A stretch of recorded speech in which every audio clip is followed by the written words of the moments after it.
Почитувани скопјанки, почитувани скопјани, драги представници на медиумите, почитуван директоре на ЕБРД, канцеларијата во Скопје, почитуван министер за транспорт, министер за финансии. Ја чести горд сум што денеска еве го подпишуваме овој договор помеѓу Министерството за финансии, градот Скопје и Европската банка за обнова и развој, со што и официјално започнува постапката за изведба на БРТ системот во нашиот град Скопје. На овој начин и со ова подпишување и со оваа постапка го остваруваме и надминуваме 40 години стариот сон на скопјани за трамвај, обезбедувајќи систем подобар од трамвајот согласно условите кои што ги овозможува денешно Скопје.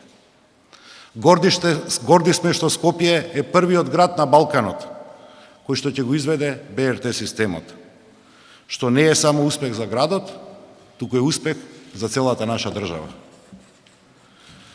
Скопје од денес започнува да добива брз, безбеден, одржлив јавен транспорт, кој што ќе биде доволно атрактивен, што ќе овозможи директно намалување на сообраќајниот метеж, а со тоа индиректно и ќе се намали аерозагадувањето во делот на сообраќајот.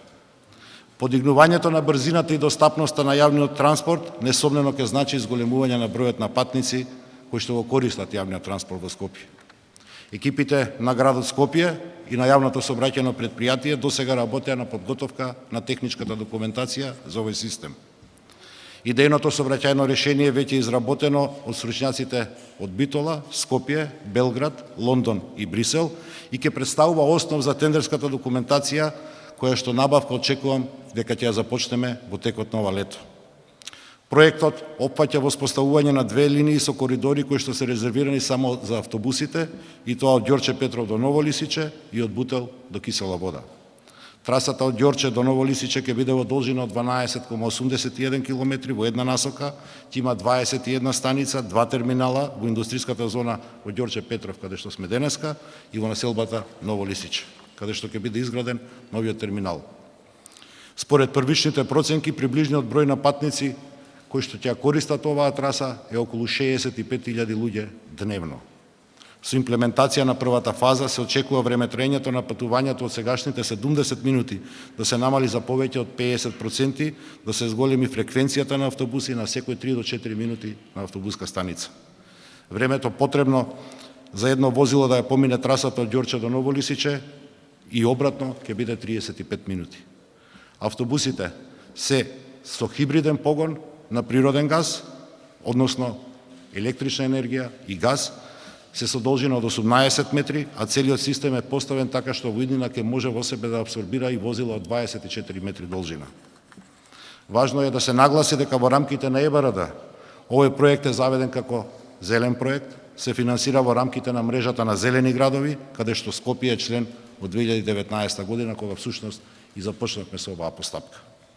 При тоа се работи за еден од клучните проекти кои што се дел од акцијскиот план на Зелен град, кој што го подготвуваме заедно со помош на ЕБРД. Се радувам што ова на некој начин е верификација на еколошките политики кои што ги креираме како градска администрација и што после неколку децении конечно ќе почне да се имплементира овој стратешки проект за нашиот град. Остануваме и понатаму посветени не само на унапредување на одржливата урбана мобилност во градот, која е своевидна гаранција и за урбаниот развој на градот и за генералното напредување на квалитетот на животот на нашите сограѓани. На крај дозволете ми да заблагодарам на разбирањето кое што градот Скопје го имаше од владата на Република Северна Македонија, поддршката која што ја добивме, да заблагодарам на пратениците во собранието кои што и во овие тешки услови успеа да ги надминат блокадите со цел град Скопје конечно да го добие она што 40 години го сонуваше. Благодарност уште еднаш за сите присутни, благодарност за поддршката, благодарност за подпишувањето денеска. Скопјани, скопјанки, со среќа нека ни е.